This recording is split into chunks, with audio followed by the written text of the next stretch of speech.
This is Sophie Aldred with The Legend of the Traveling TARDIS. Hello, my name's Sylvester McCoy. Welcome to The Legend of the Traveling TARDIS.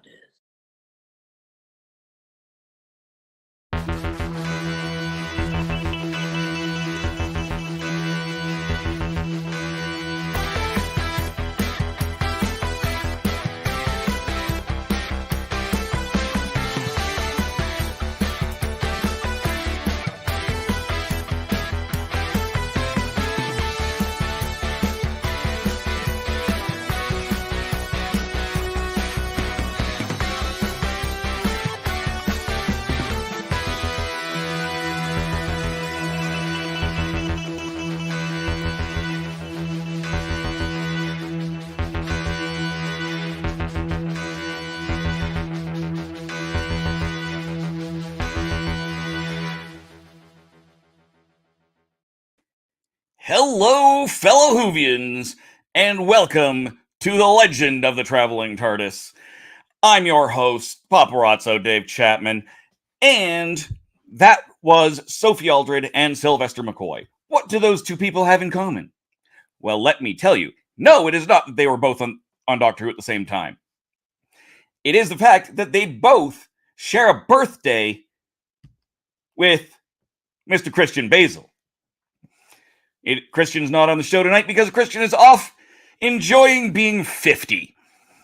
He is moving into an entirely new century, and probably, if he was watching, would hate that I just threw that specific picture up. So, ha ha. The rest of us, however, will be here doing The Girl in the Fireplace. A wonderful episode. We have talked to Sophia Myles, who is, of course, Madame de Pompadour in the past. You can go back in and check those out. But of course, I'm not here alone. I do have a slightly smaller than usual team, but nevertheless a wonderful team. So let's start with one of our favorite people in the background normally, who's come to the front for a little bit. Gadget. Hi guys. Hanging in there. What is this now? The third time you guys are seeing me? I think so, yeah. So we're happy to have you out here. So and I wonder how many people saw this episode, because this was cool. Yeah. Oh, it's a great episode. But spoilers. We'll get to that later. Yep. Next up, we've got, of course, Tom. Hey. Hello. Hello. How you doing today, Tom? I'm waiting for YouTube to pop up. Okay, I'm still kind of blurry. Can I fix it? Can I fix it with the sonic screwdriver? To be fair, you look fine to me. Audience, if you make a mention here, if Tom looks really pixelated or weird, let us know, because he's having some problems on his end, but it doesn't seem to be traveling through to us. YouTube looks good. Up again? Yeah, and rounding out the team, Michelle, returning from the TARDIS archives. How you doing? I'm doing good. Happy birthday, Christian, Sophie, and Sylvester. Yay! We got all Did sorts we sing of happy birthday? Yeah, we can. You know, we can now because it's in public domain now. So this is true. Oh, right. Let's not do that. Okay. There's a terrible plan. Everybody who's not on camera, so all of you that are sitting at home, sing happy birthday in 3, 2, 1. The rest of us are not going to join in.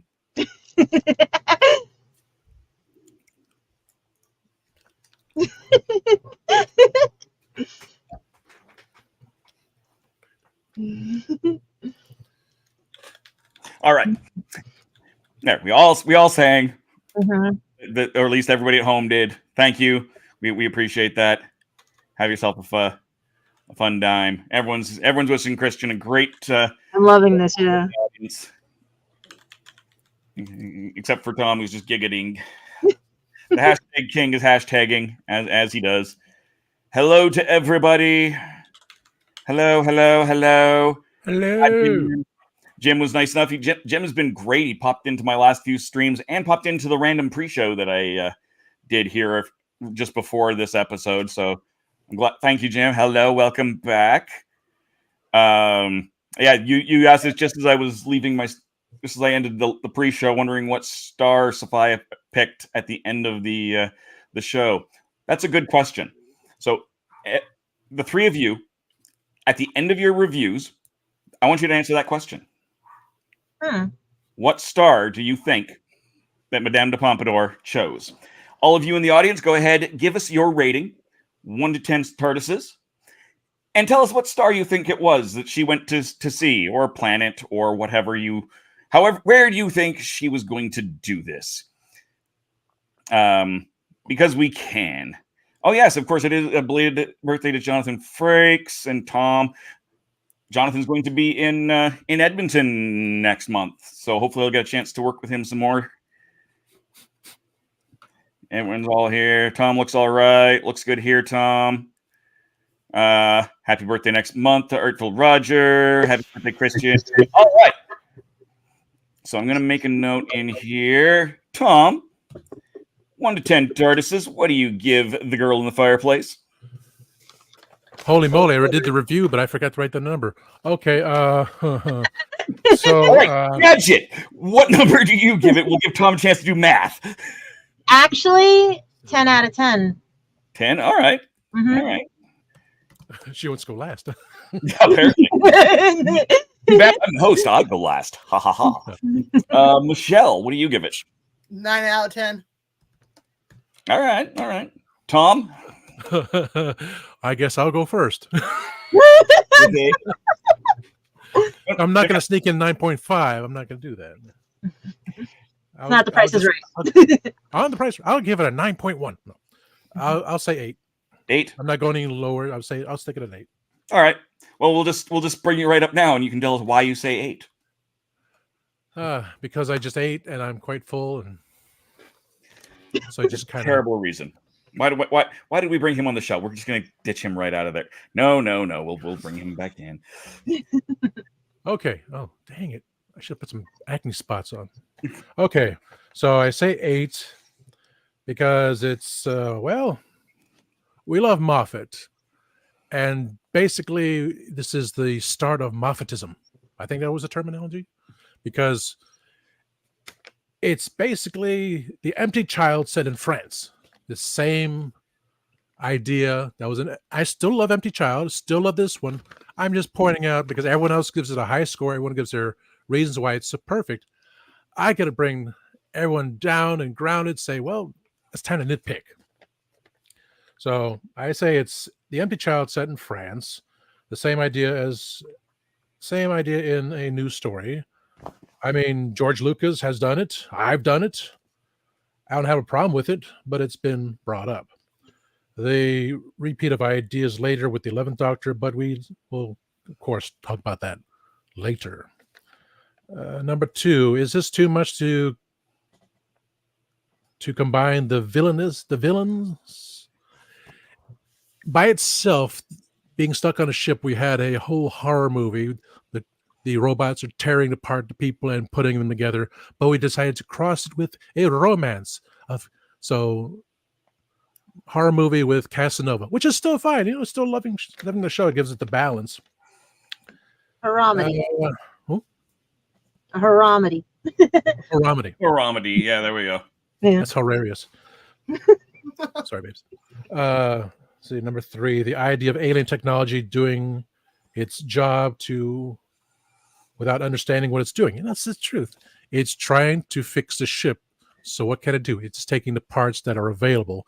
And because the ship, as we know at the end, is the Madame de Pompadour, go back to the source and the ship will be working perfectly. I have not seen Romulus, but I heard it was a good movie. I'm basing on the same thing. Time window, that was cool. The fact, here's one. I heard that this story was supposed to be put in earlier because, as we see, we have the Doctor falling for Rose, but then in this one, oh, forget Rose. This is Madame de Pompadour. I'm going to snog her instead.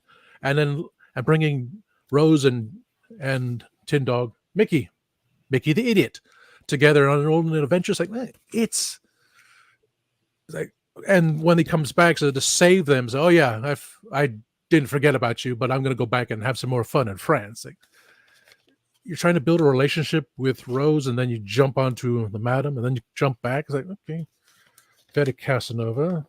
So that kind of like, development of his time with Rose. Number 6, the connection happens, which I can relate to love at first sight and be heartbroken. Oh, that was a personal note to myself. Oh, that's supposed to be my own thing. Anyway, always heartbroken. Number 7, Rose and Mickey's misadventures, which does work at the beginning, but then drops off when they leave again and again. It's like, oh yeah, we're not together anymore, but yeah, let's go have fun. That's still understandable. You can still be fine with the X. I do. Number 8, the despair of how he leaves Renee behind, but it is how the story has to be concluded. Yes, how is it? Well, I got to get back to the spaceship. I got to get back to see what Mickey and Rose are doing. So I'm just going to hook up there and then jump right back to find out. Oh, years have passed. You could have taken her with you, but the story has to end in the sad way. So it's understandable. Number 9, the character development, Rose. Yeah, so that's it. Lovely story, but you got to have little bits and pieces here to think about how it goes. The character development. It's like, okay, you're in love with Rose, but oh, you jump with her. Oh, you jump back with Rose. That kind of screws up people's heads. So that was my main thing there. All right. Otherwise, it was absolutely hilariously fun.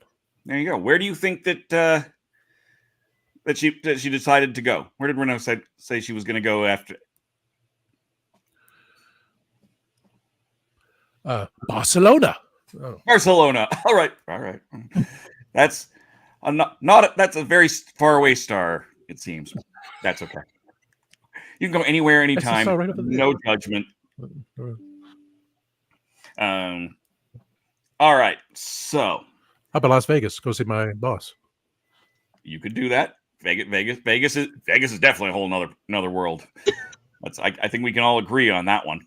Oh yeah. Yeah. Oh yeah.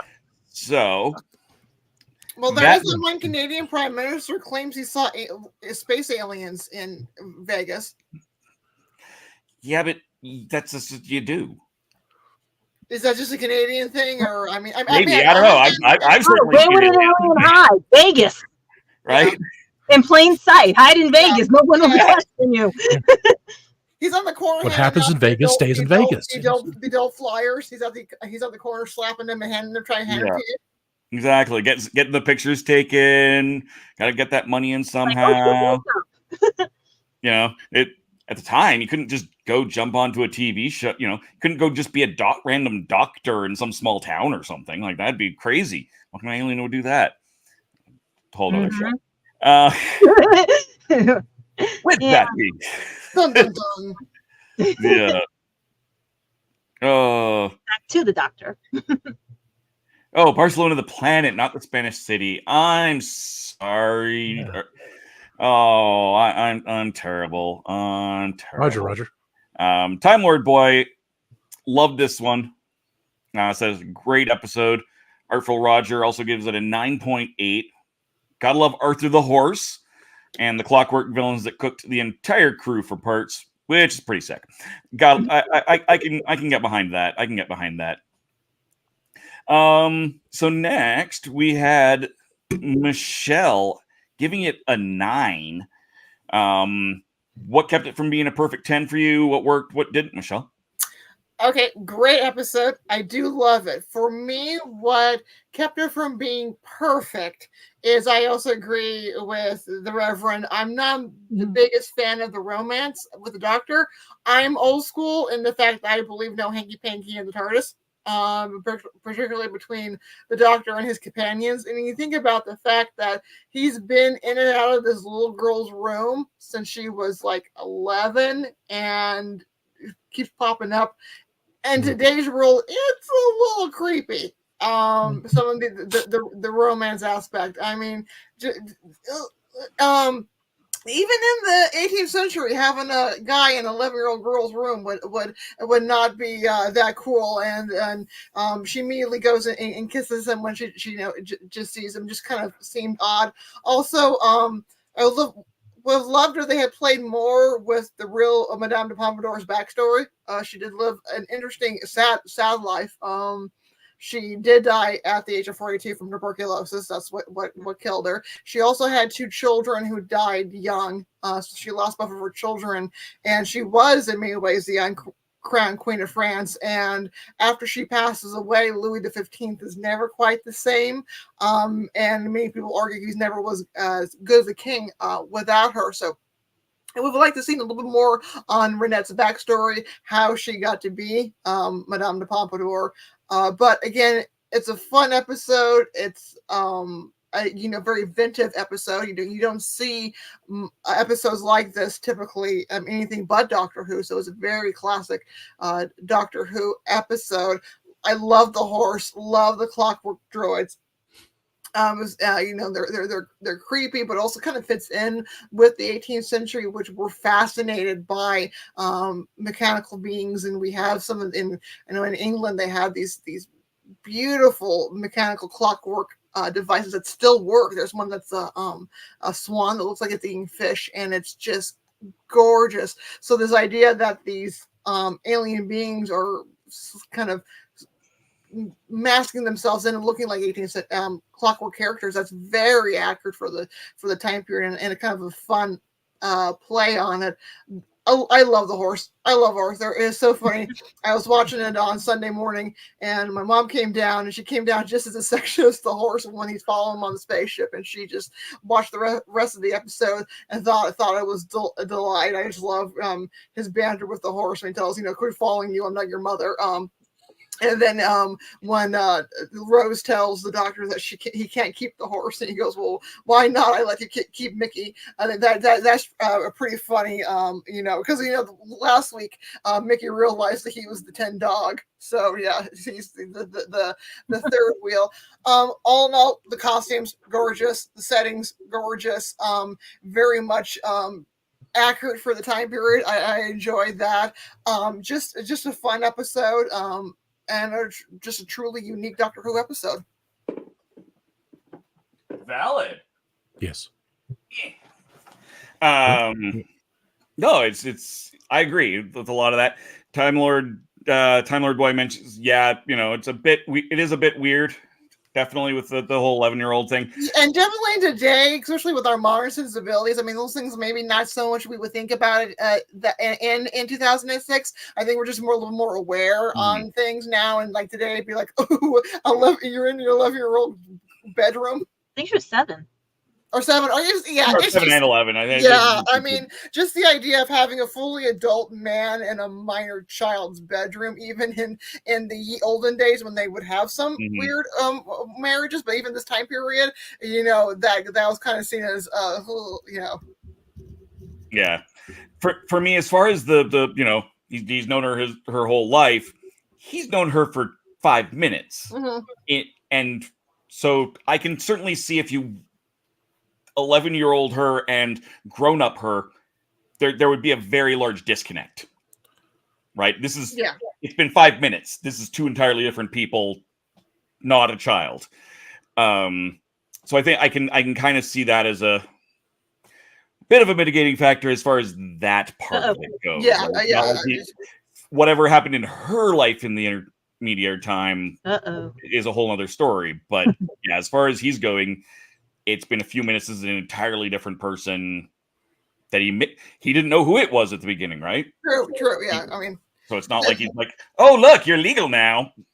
That's what saves it. This is what saves it. But, it's one of those things is where we have to almost be like, we're not saying we're grasping at straws, but we have to kind of justify it. And beyond that, it's like, that's what saves it from being total creep factor. Yeah, no, that's valid. Nico Bat gives it an 8. Loves the clockwork droids, the wardrobes, the mask. Everything about them was fascinating. Comparing Nikki to a pet was hilarious. And the whole joke about the daiquiris is true. It's true. So what we're going to think of when the 12th Doctor introduces the word dude several centuries too early. Yeah. It is not the first time that this has happened. That's for certain. I quote the line about the gift shop, because I work in a museum. I quote the line from the 12th Doctor about you're going to build a visitor center here all the time. Fair enough. So I think what we're going to do is I'm going to run a quick commercial break and go from there. So we will be right back, folks. Stay tuned and become part of the legend. Are you a movie nerd? Do you collect VHS, DVDs, CDs, records, and so much more? Are you looking for clothing from 1940s to 2000s? Do you need cosplay or themed outfits? Come to Ducky's Vintage. We have it all for all budgets, located at the Oviedo Mall right off of the 417. Ducky's Vintage for those born in the wrong decade. Hey everybody, welcome back to an all-new X's for Show, your premiere show for streaming media content. A great creative team and a great concept that is years in the making. That's certainly one of the interesting things about this as a program. Hot names, even hotter ideas. The silliest version of every single one. Hot names, even hotter ideas. Everybody is so even-keeled. That is a nonsense thing that you just said. I'm not wrong. I've seen all the films. I get what you're saying. I hate it. It's really ugly to call that a genius on air. Nobody screams at each other and goes, I will fight you! Wow, what a great moment for our show. Truly, we did it. This would be a great jumping on point for you. 2,000 episodes in. Every weekend and Wednesdays. Shows no signs of stopping. You can check the show out at X's for Show. Come on. I mean, we've got a show, baby. Just, you gotta trust us. It's gonna be good. I'm author Mark Muncy. And I'm author Erica Lance. And this is Eerie Travels.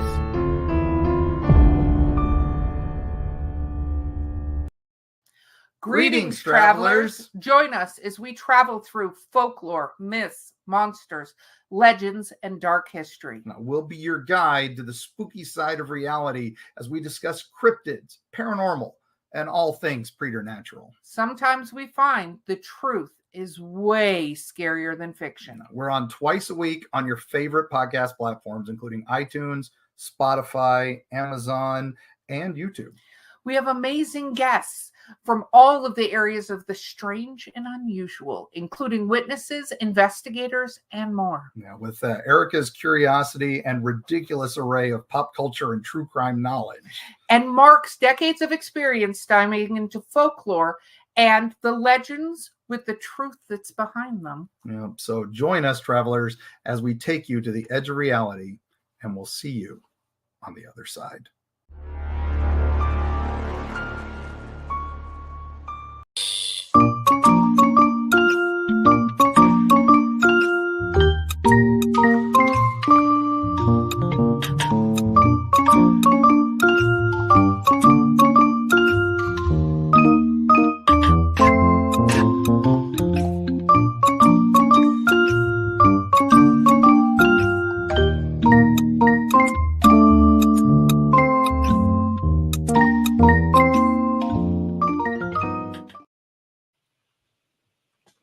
All right, we are back. And of course, I'm pulling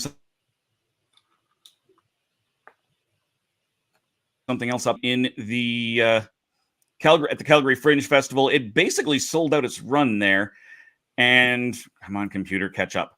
And it also basically it sold out the first half of its run in Edmonton before the festival opened, and the rest of the run by day 2. So these are the times for the Vancouver Fringe Festival. So if you are in Vancouver at the beginning of September, go check it out. Get your tickets early because, as I said, it is essentially sold out the last 3 festivals in a row. Wonderful puppet show. Yonomi comes from Tokyo, and we'll be heading back to Tokyo after the Vancouver Fringe. So check that out, please. If you do, tell her that I said hi, because she's wonderful. She gave me this little bandana towel thingy as well, so I've been throwing that on as a hello to her. All right. What's the? Sorry, message squirrel. Anyhow, next up is apparently Frobisher. Now you make me want to go get my babies that are in my box over there. Mr. Fibbles is not happy. I have drabbits. I have drabbits that are in a box right behind me. I've got a hedgehog. I've got a banana. Actually, maybe this will make everybody happy.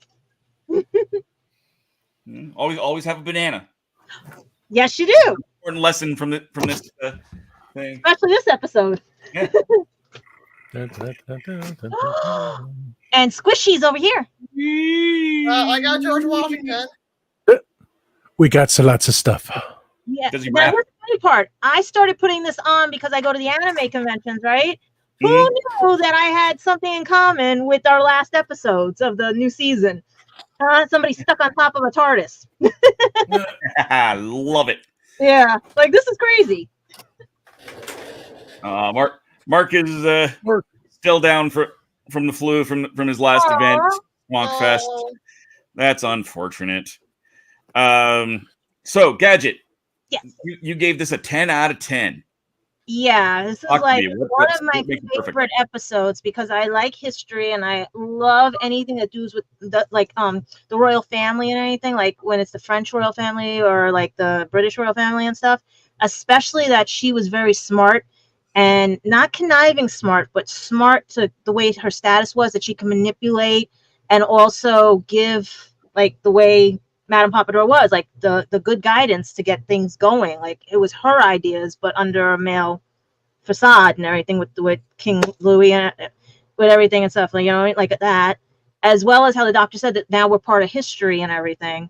But what got me was she could read the doctor's mind. Mm-hmm. And that's when I was like, is she something more than just the brain of a ship? Does she have something that they really wanted? Was it really the brain for the ship, or was it her abilities? Ooh. And everything. So I was like, as I was watching it, because yes, it reminds me of something I had read when I was a kid about a story about an imaginary friend visiting, and the person grows up and the imaginary friend grows with them. But I saw it as like, did time play a part in it? Did her powers play a part? Was she, like the Doctor, a Time Lord? Because how did she know his name and his secrets? And was she always like this? This is how she got her ability to be the confidant, to be the courtesan. I cannot pronounce that word. Courtesan for everything. You know, like her temperament, everything. Did the Doctor help because he was part of history? Give her that courage, saying, "Ooh, let me be strong." You know, because all my nightmares, even nightmares have nightmares. Valid. It was very good. I laughed at the funny scenes and everything and stuff. Mickey is just comedy relief and everything. Like when he calls him Mickey Mouse and all the other crazy things throughout the series and everything and stuff like that. Eventually, he became like a plastic Ken doll. Once Well, that was the very first episode. That's why I hate Rose. That. Yeah. That's why I think this is out of order, but not out of order, because it fits perfectly with the last episode, them traveling, because it's 3,000 years later. Because when I first looked at the episode, I was like, oh, are we getting a horror episode or a Halloween episode? And the next thing I know, we're like, okay, what happened here? And then we get time travel. And then a history lesson, and then this and everything. And it was sad that she did, the way her life was, pass away because of things and stuff. Like, she had a lot to give people. Like, yeah. She wasn't a full-blown like mistress of him, but she was more like his partner in crime, his more, you know what I mean? And then to have the Doctor throw into that mix, you see the love there. You do see that first he looked at her as like a caring child he was protecting, and then he went to do what he had to do, and then it turned into the teenage crush, and then it turned into what had happened, and she wasn't ready yet and everything. And then to find out that because of an AI program malfunctioning and everything, they ended up wanting to go back in time to get her brain to fix the ship, seeing that would be the reset the circuits. Okay. No, that all makes sense. Mm-hmm. The other comedy stuff was just a bonus. Yeah, exactly. And where do you think she picked? Where would she want to go if she had come in? Actually, he's like me, where like a dreamer and everything, and always dealing with stuff like that, and a little psychic and stuff. The 7 sisters, the Pleiades. All right. Go to the Pleiades, yeah. And Michelle, you threw yours at because I totally forgot to ask you. You mentioned it in the comments, but go ahead, tell us where do you think she would go? I think she would have gone the moon. The moon in the 18th century was very fascinating. They're very fascinated with the moon and never was inhabited by creatures or not. And so I think she would have picked the moon. Okay. But I wanted to know one thing with this, though. Did this inspire the Amy and 11, waiting for the imaginary friend and everything, Raggedy Man and stuff like that? And you said about Hanky Panky on the TARDIS. How do we get River? Yeah. Because Moffat, they all tend to recycle their ideas after a while. Yeah, that's the thing. That's the one problem with Modern Who, is they only have like 5 ideas and then they start recycling them.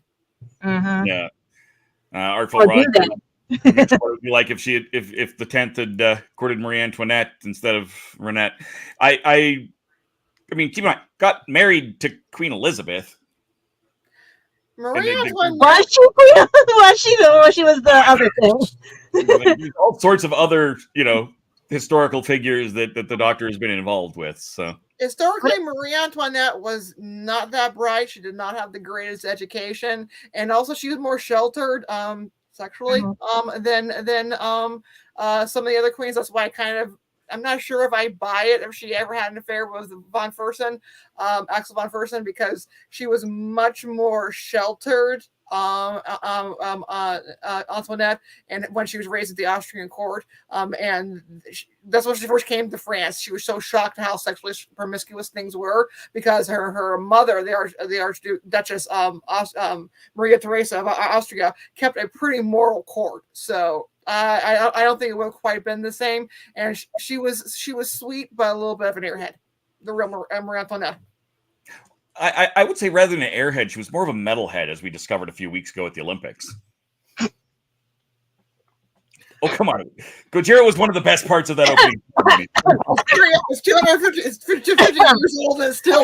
I want to push the button. I want to push the button. You can't. Fine. I muted myself out of it. Just for Tom.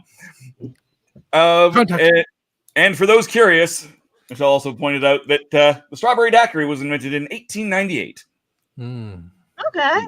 Michelle knows a lot of random history things. I googled that one to be fair.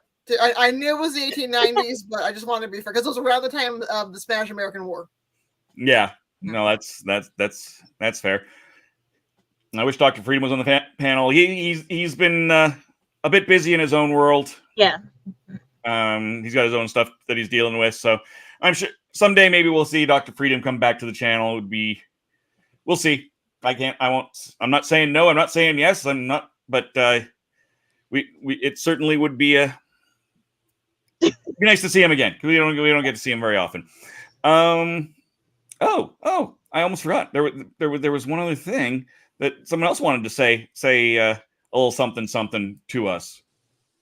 Hey, I'm Sophia Myles, and this is the Legend of the Traveling TARDIS. Hey everyone, it's Christian from the Legend of the Traveling TARDIS. I'm sorry I couldn't be here. The TARDIS and as I am broadcasting this little video to you, we're both at elections poll, and we are working the primaries. So if you haven't gotten the vote out, you only got a few hours left, especially if you're watching this live. So make sure you get to the polls right away and make your vote count. And if you're lucky, you might see me out there somewhere. I rated Girl in the Fireplace 8.9. Maybe because I didn't want to be the first one to go out there. But I thought this was a really great time, especially the dynamic between Madame de Pompadour and the 10th Doctor. Especially the scenes where the spaceship was confused about the 10th Doctor. About Madame de Pompadour, and how that worked out in the sequence. I do love that story. Not a big fan of the romantic, as I've mentioned in previous episodes of the Traveling TARDIS, but for some reason I kind of let this one slide. Especially, I'm a little bit concerned about, the Rose thing. And we just came out of school reunion. And here we go for another love fest for the Doctor. And Sophia Myles is just awesomely gorgeous, but that's another story. I just like the story because it really was, you could see that the Doctor and Rose were kind of growing together, but then when you really think about it in the end, the Doctor can't have a love interest. Everything that the Doctor tries to connect and say, yeah, I'm going to, you're reminded that he is the space god and that he keeps regenerating and that he changes faces and he can never have somebody as long as he wants to be in the TARDIS, especially a human like Rose or Madame de Pompadour or Sarah Jane for that matter. I love this episode. It's one of those episodes that if it's just playing even 3/4 of the way, I'll continue to watch it. I do love the clockwork droids. Those things are really menacing.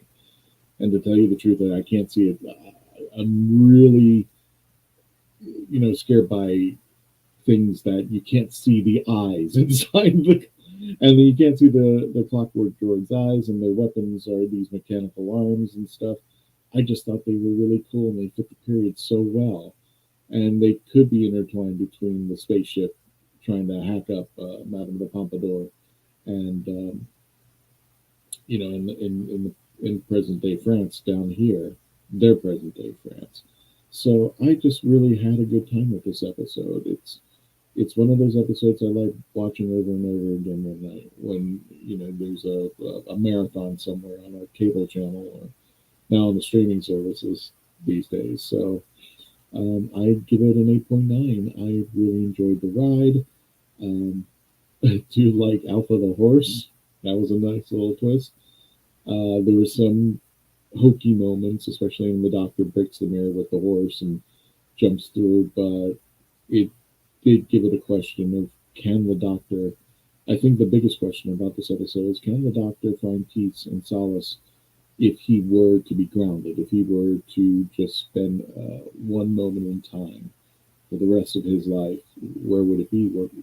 I think that's a good question I could ask the panel if you guys want to take that on. And especially anybody in the chats, please let us know. Here's the question. If the Doctor were to spend the rest of his life in one place, where would you pick it? Would it be with Donna and Rose and her family? Or do you think it would be somewhere else? I'd like to know. And I will see you all when we get back next week. Thank you so much for being with us. And Dave, back to you.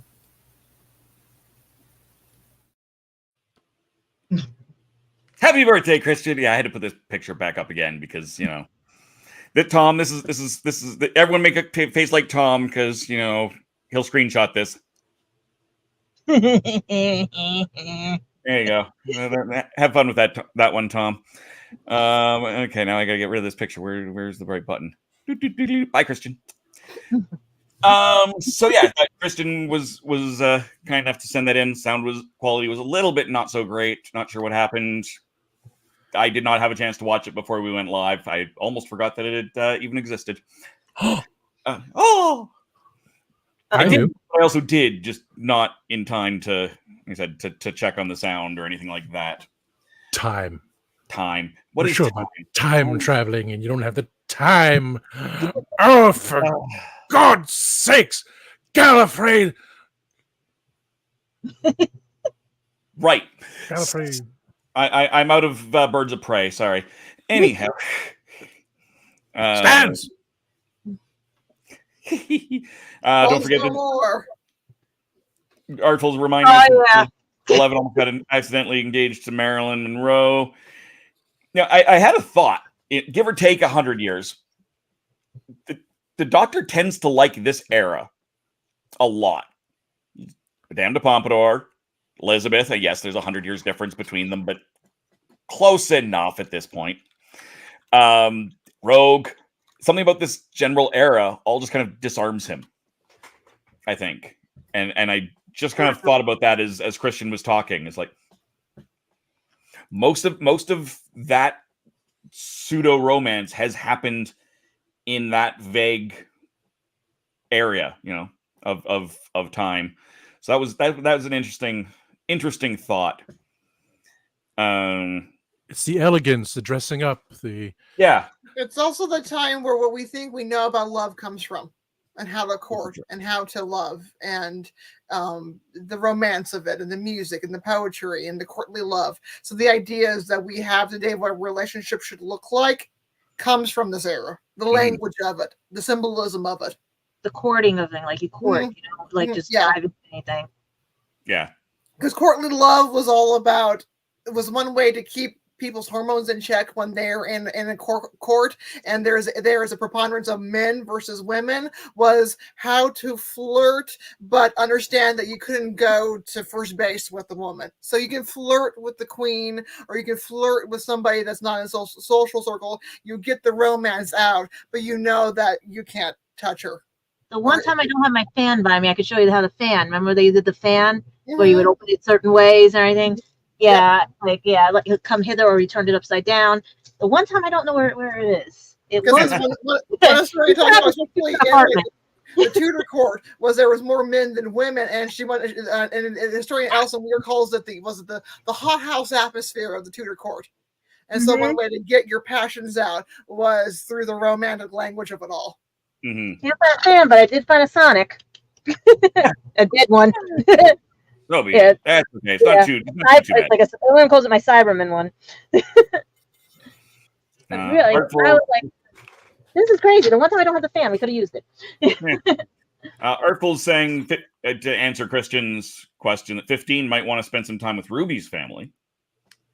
That would be, I think we're going to see more of that.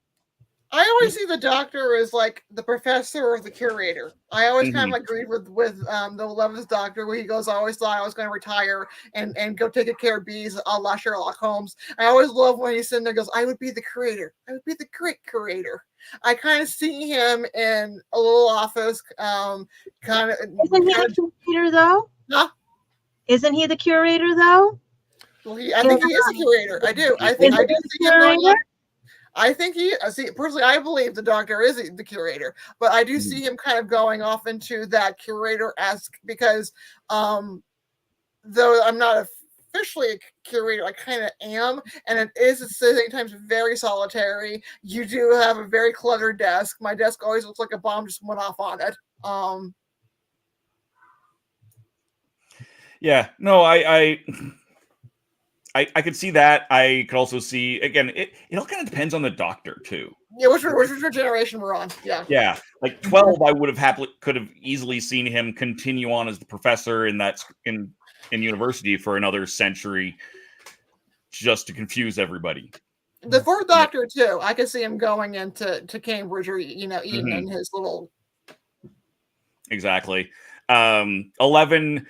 There is. Someone did do a couple of short comic strips of this, but I could definitely see a spin-off of 11 and the Pawns, a la, a 1980s sitcom. A little family sitcom. That's what I would like to see. I could totally see that happening. And yeah, somebody did that. It was called The Pawns, and that was the premise of it, was just a comedy version of that little family. So as for me and my rating, this is a hard one to rate for me because it is there's good. It's a great episode. I love the episode. I love so much about the episode, and it is all those it's the little things that a lot of people have brought up. I bring it down. So I give it an 8.5. I again. And it's all little things. It's, but I love Arthur the Horse. Why is there Arthur the Horse? I hate Mickey just in general, but his little,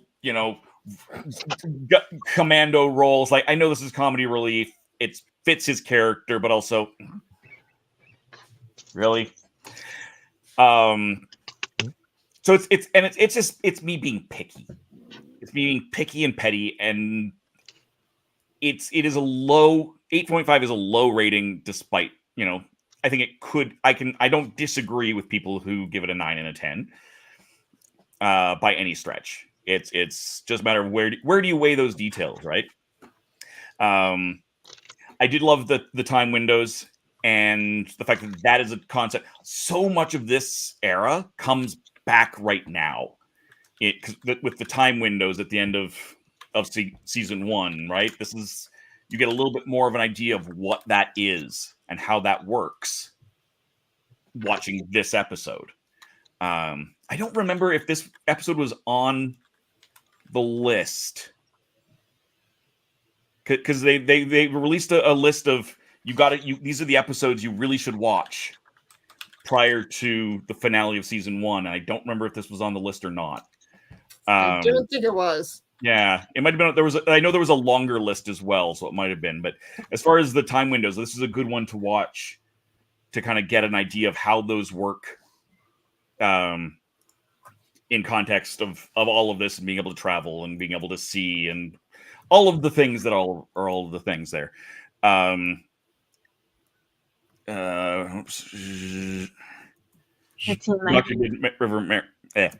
Did River marry Song?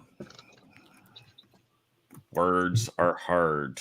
No, that's a fact. They had the hand fast.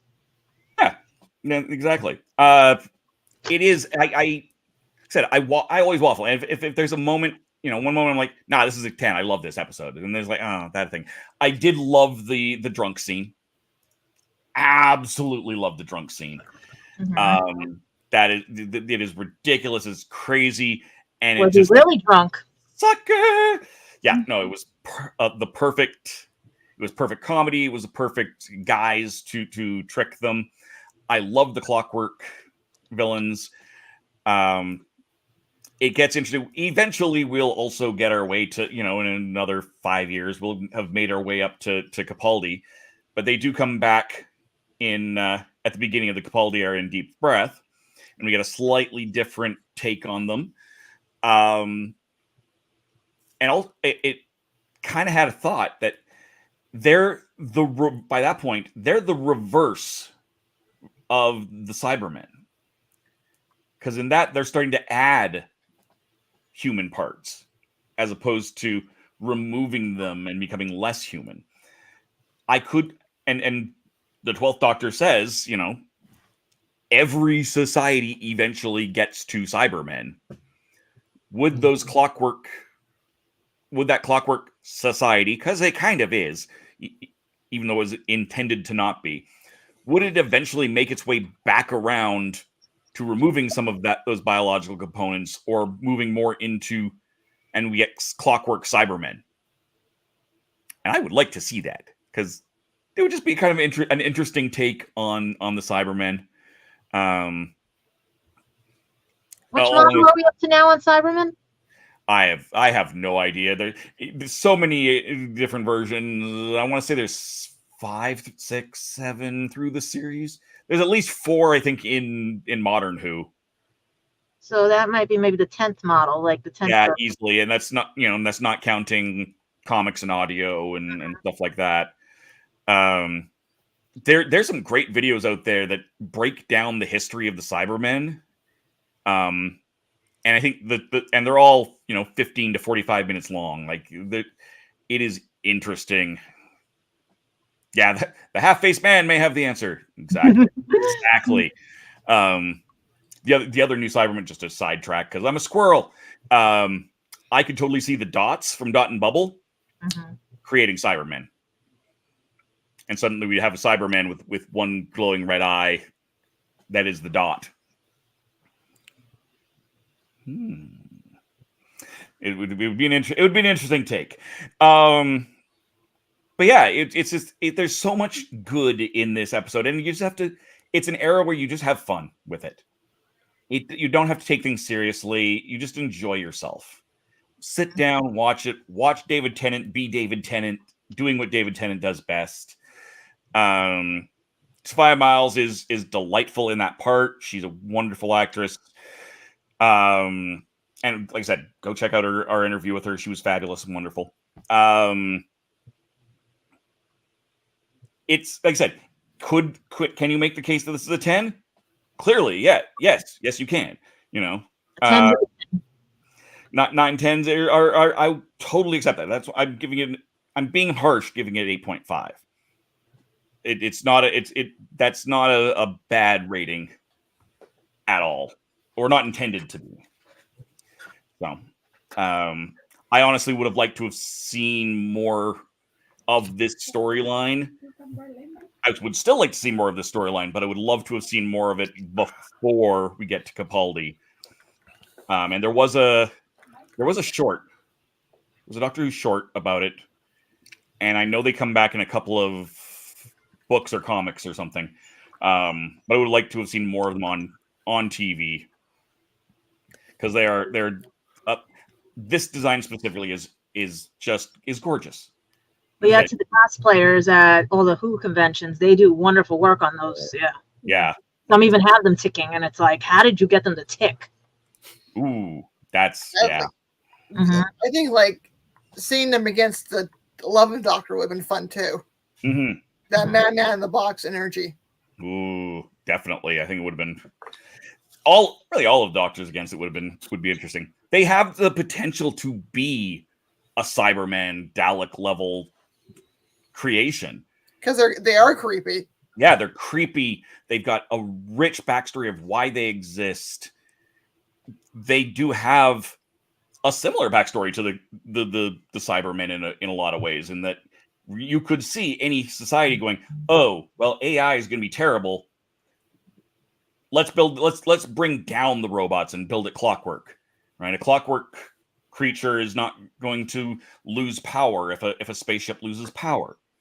They just it's easy enough to wind them up or teach them to wind each other up, right? And just they are not requiring. They're a good backup. Teach them that Soylent Green is not a good thing. Yes. It's people. I forget, they are based in. There is a clockwork computing theory, and I can't remember who did a lot of work on it, but that's what kind of informed a lot of how they work. And I cannot remember the name off the top of my head, but it's awesome. Yes, we could totally Ada Lovelace. Are we talking about Ada Lovelace? Her, and there was someone else as well that did a lot of work in it. Anyhow, doesn't matter. Where did the horse end up? Did he go with the TARDIS or did he go with the ship? Right, exactly. Like there's so many options there. As far you can do anything, Tom. No, you can't. You have to do what I tell you. Do what I tell you, Tom.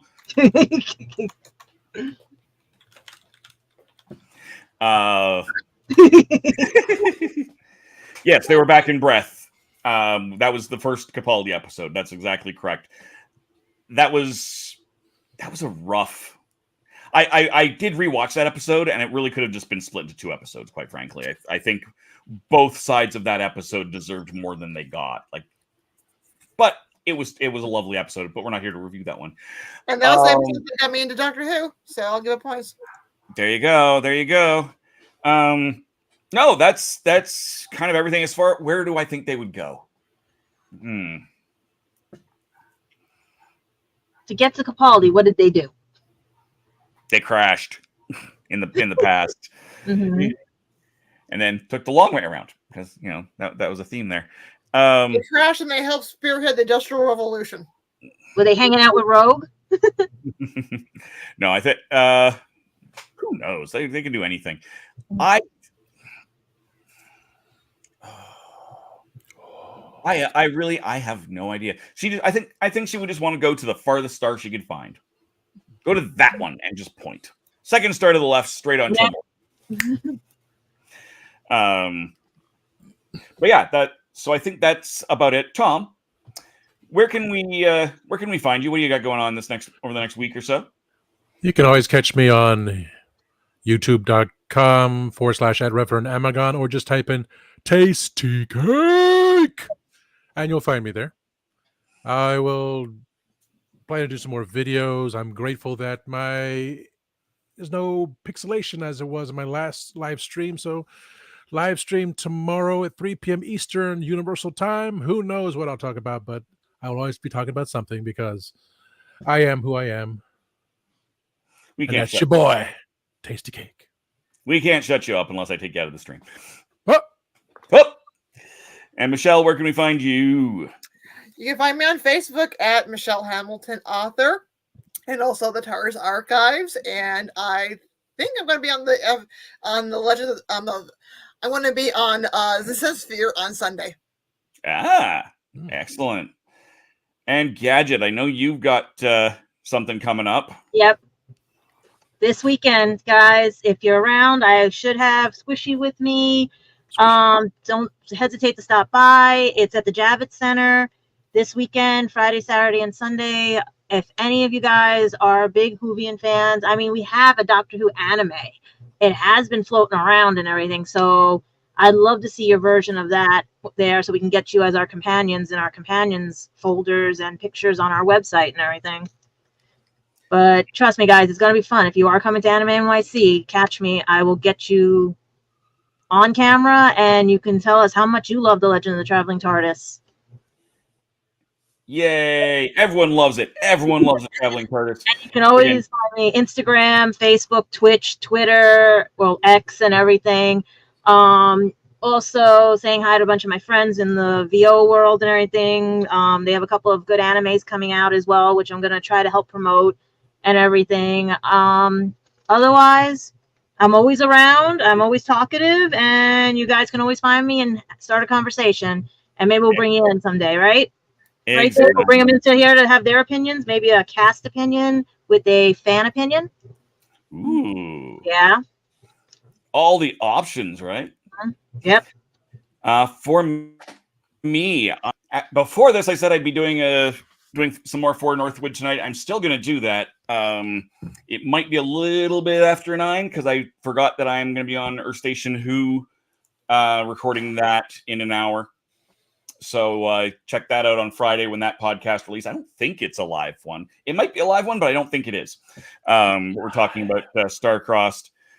You can also find me this weekend at Falcon 37 in Calgary, big board gaming convention. One of the things I'll be doing is I will be giving my top 9 abstract games live with Melanie from Mel's Board Game Room. So I've got some great fun planned there. I'm going to have a ton of games with me as well, trying to play. So come by, say hello, and check it out. It's a fairly affordable gaming convention. So if you're in the Calgary area, definitely come out. It's worth it. We got one big local with everybody. Find a place that everybody from here can meet up. We've managed to do it once. We almost managed to do it in Florida, and I've managed to meet I almost connected with you. I sort of connected you with New York City. We just weren't able. Yeah, to. Almost. It wasn't for. Met up with Nick. I've tried to meet up with as many people as I can as I've traveled, but yeah. One day we're gonna get our own little convention, and we'll get everybody. Yes. Yes. I mean, we will be helping out with Ancient Con coming up as well. Oops, now I've got the thing covering the thing, and pushing the wrong buttons. No comments, go away. There we go. Ancient Con, September 13th to the 15th. A bunch of people. I will not be, but Christian will be there. Dalek Hal will be there. Several more will be there. Check that out. There is also happening this weekend, Long Island Who Plus. So all sorts of fun stuff happening over the next little bit. Check it out. Yep. And until next week, where's my buttons? That's the button I wanted. Please like, subscribe, share, all of that, and become part of the legend. Tony, take us out.